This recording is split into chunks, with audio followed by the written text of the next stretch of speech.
Hello everyone and welcome into another edition of School Talk here on February the 25th, 2022. I am Clay Ables and joining me today as always our Superintendent of Greater Clark County Schools, Mr. Mark Laughner. How are we doing today, sir? Great. Glad to be back here. Glad to have you in here. I know it's certainly been a busy few weeks as we always talk about, but a positive couple weeks I know from the situation on our first topic here with the mask policy. We've gone back to optional mask policy. I know there's a little bit more details in there that we're going to talk about, but first when we talk about the mask policy, I want to ask you the decision process. Tell us a little bit about, is there a number threshold? Is there something, I know you have a cabinet together, we talked with Dr. Yazel, but is there a number threshold? What are the factors that help make the decision for you guys to go back to mask optional? Well, for us, really, from the get-go of the pandemic, we've tried to follow the CDC and Indiana Department of Health guidance, on masking, quarantining, and everything. So, last week when it became apparent that cases were dropping rapidly, that the CDC, we were hearing the CDC and also the Indiana Department of Health were going to make some changes. We were waiting for that to come, to our attention, exactly what those specific changes were going to be. And when they announced it, we were more than happy to make the changes and comply with what they recommended, which was no more quarantining, no contact tracing, and for us that also meant that we could go away from the mask mandate and go back to being mask optional, which we were happy to do and felt like it was time to do that. For you, I know one thing is it's still in the parents' decision, they can choose to wear a mask or not. Currently, I know we still have the mask mandate for bus and transportation situations. Is that something you're hoping to move out in the near future? What's kind of the situation on that? Well, I think we'll always leave it up to the parent, hopefully moving forward. And I hope that we don't have a mask mandate in the future, but I think we will always leave open the door for a parent, or a child that wants to wear a mask, that they're able to wear a mask if they want to, if that makes them feel comfortable, and they shouldn't be picked on or bullied because they're wearing a mask. We want to make sure that that's not taking place in our schools also. So we want to leave it in the hands of the parent and the child and keep it optional moving forward, unless something drastic happens in terms of another variant and all of a sudden the Indiana Department of Health or the CDC recommends that we go back to a mask mandate, then we'll relook at that. But our hope is that this is not something we have to discuss in the future, that we move forward how we are now as far as mask optional. The last question I have on the mask policy is there a goal, or really I guess I should say, what is the data telling you guys for, I know spring, we've seen before, ideally with better weather, the variant goes away a little bit more, that type of thing. Is there a goal of, hey, when we get to the spring, we're hoping we can maybe move a little bit closer? I know with social distancing, with classrooms, it's obviously a lot harder when you get to the bigger high schools like Jeff and Charlestown and whatnot. Is there a goal to maybe spread out social distancing a little bit? Or are you trying to close that off where you can get more people into an area, that type of thing? What's your idea with social distancing going forward? Yeah, we're slowly discussing that, trying to get back to normal in that regard. I can tell you the last 2-3 weeks, cases have dropped drastically in Greater Clark in terms of the number of positive cases with students or staff is almost to zero. I mean, we've really, the last week and a half, have not been getting the calls we were, in terms of from schools and principals. So things are trending in a great direction, in terms of our school corporation in that regard. So as we go through this spring, we'll look at that piece in terms of the social distancing, and hopefully as we get to the summer and look at next year that we get back to pretty much normal, what we were doing before the pandemic. I know, like I said, things have been positive certainly on that, and that's been a big adjustment over the last couple of weeks in a positive favor. One thing I know there were some questions about that you wanted to address is, a few weeks ago, your contract approved 3 years unanimous by the board. People see that from the outside and they question, why a new contract? Why do these things come up? Tell us a little bit, I know you want to talk about this. Tell us a little about, as a superintendent, how the contract situation works and how all that plays out for you. Because I think most people from the outside, they don't know how a superintendent's contract works, or maybe a CEO of a company. Explain a little bit of that. When you take a position as a superintendent, the initial contract is a 3-year contract, and then at the end of that, it can be a rolling contract, which mine is, but typically boards want to talk to the superintendent, and renegotiate that and take a look at it at the end of that 3 years.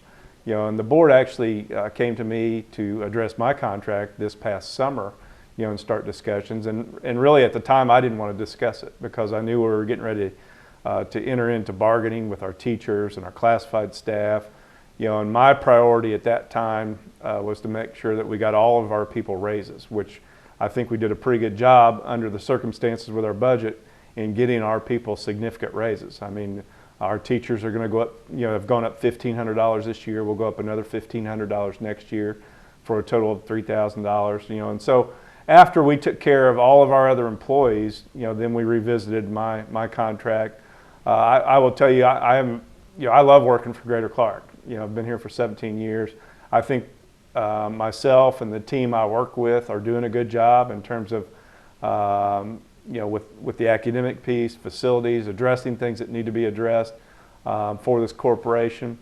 And I will tell you also that the board did their homework. They did a market analysis of what superintendents are paid in districts that are similar to Greater Clark across the state of Indiana, and basically came up with the average of that, and that's where we landed. And so I appreciate their commitment to me. I appreciate their commitment to our team. I mean, because to me, it's not one person that runs this district. It's a team of people, and we have a really good team of people in this district in terms of administrators, not only at the school level, but also at the admin building that are doing great work, and we want to keep that team together.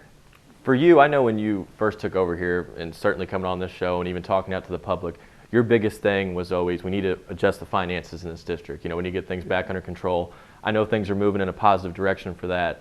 Outside of that, when people look at the end of these 3 years, when you're still around here, what is your goal for Greater Clark to be at that point? I know you've mentioned the 5-year plan and you have different ideas for facilities and things like that, but 3 years from now, what is you and your team's vision for what you hope in 3 years? Hey, we want Greater Clark to be here. Yeah, we'll always be the leader in academics in terms of what we do. And we do things far different than other districts around us in terms of professional development, the academy model, the work we do with our teachers to make sure we grow our teachers in that area of professional development. Our academic team at the admin building does great work with our people, things that people in the community don't see that we do as a district that other districts do not. And we do it better than most districts in the state, quite frankly.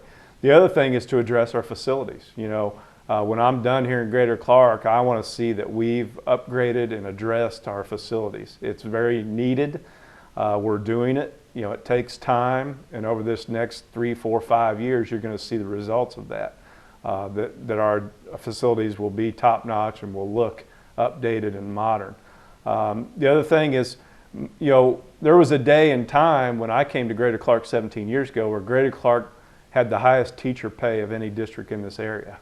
Before I leave this position, I want to get us back to that point. I want our teachers to make more than any other teachers in any other districts in southern Indiana. And that's going to take time in terms of getting our budget right. We're making huge strides and great progress on our budget. We've gone from having a cash balance when I walked in the door as superintendent, 2.5 years ago. Our cash balance was right at $200,000 in the education fund and operation fund total. We now have over $9 million cash balance in those two funds. So in 2.5 years, we've made fantastic progress, which will allow us to do things moving forward in terms of teacher pay, classified staff pay, academic programming that we wouldn't have been able to do 2.5 years ago because of where our budget was at.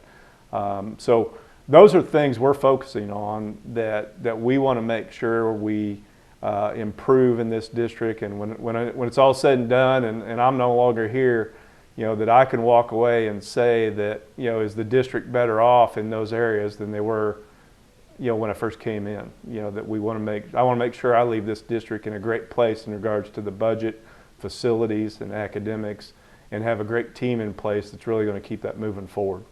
Here on a socially distanced production with Superintendent Mark Laughner today on School Talk, talking a little bit about the future of Greater Clark and some of the things that are going on inside of our school system today.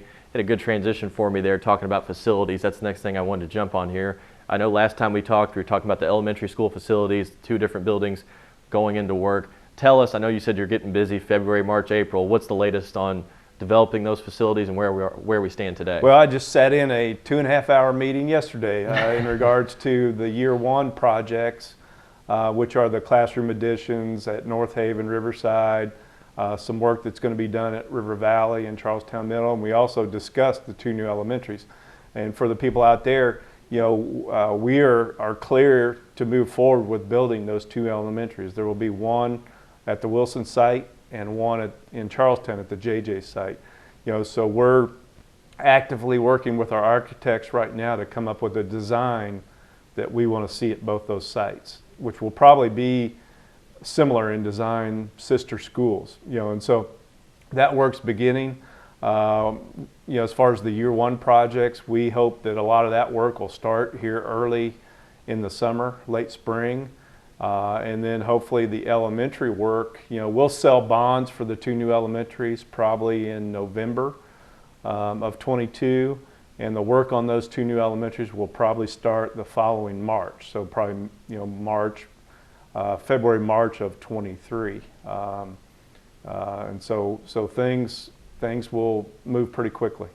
Now, tell us, I know we broke this down before, way back earlier in the fall semester, but year 1, I know we mentioned 2 elementary schools, but besides that, what's on your agenda for year 1? I know you have a whole 5-year plan we've broken down, but just remind folks, what's year 1 and all that entails with that? Yeah, and part of that's being done right now with the turf fields. I mean, the softball field here at Jeffersonville High School is basically done. Just got to put the fence up. Same at Charlestown as far as the baseball and softball field. We're also going to renovate the pool at River Valley into STEM labs. So that pool will be converted to classroom STEM labs, and also a new office area and entry into River Valley. We're going to change that front entrance. And then all the bathrooms at both River Valley and Charlestown Middle are going to be renovated because they weren't renovated during the last renovation 5 years ago.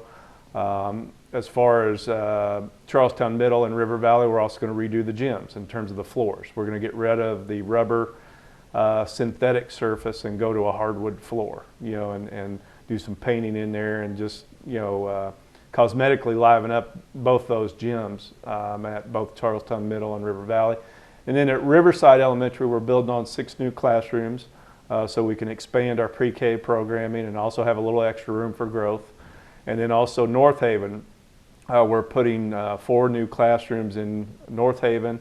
Also, we will expand their kitchen cafeteria area, and there will be a new gym built. Basically, the current gym at North Haven will be converted into 4 classrooms and allow for the expansion of the cafeteria and kitchen, which will require us to build a new gym in the back of the school so that we can add those classrooms, expand the cafeteria, expand the kitchen there. So there's a lot going on that will impact a lot of different schools, but they're things that are needed. One of our goals also that I didn't mention earlier is, we currently have about 200 pre-K students or spots. Our goal over the next 2 to 3 years is to move that to 400 pre-K seats throughout our elementary schools. And so we want to really expand our pre-K programming and enrollment. Last thing I'll ask you here, I know you talked about it takes a team to put all this together. A couple of weeks ago, we saw new facilities director brought in Jeremy Shireman. He's been in the district for a while now. Tell us a little bit about how he's going to be involved with all these facility projects and how he's going to be an asset for you guys at Greater Clark. Yeah, he's going to be directly involved in our projects, all the new projects that are going on, year 1, year 2, the new elementaries, the ones I just mentioned, but also our facilities in terms of addressing custodial issues. One of the things he's working on right now is paving and potholes. We recognize that we have some school sites that need addressed in terms of paving and potholes, and he's creating a plan right now to do that.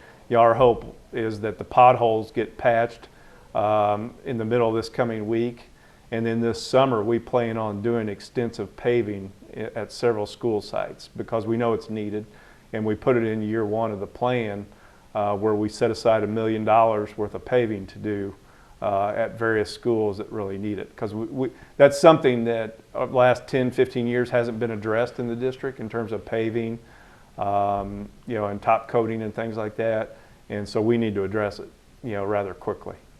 Well, we're excited to, like I said, go over year 1 there, and I know there's a lot on the agenda. We're excited to have Jeremy come in as well down the road here with School Talk, but Mr. Laughner, I know you've been very busy, but nice to go over these topics with you, and glad to have you back in here in the studio. And I know February, March, and April are about to gear up with a lot of projects, but excited to have you in. All right, thank you. I appreciate it. That's our Superintendent, Mark Laughner from Greater Clark County Schools, joining us today on February the 25th for School Talk, another socially distanced production.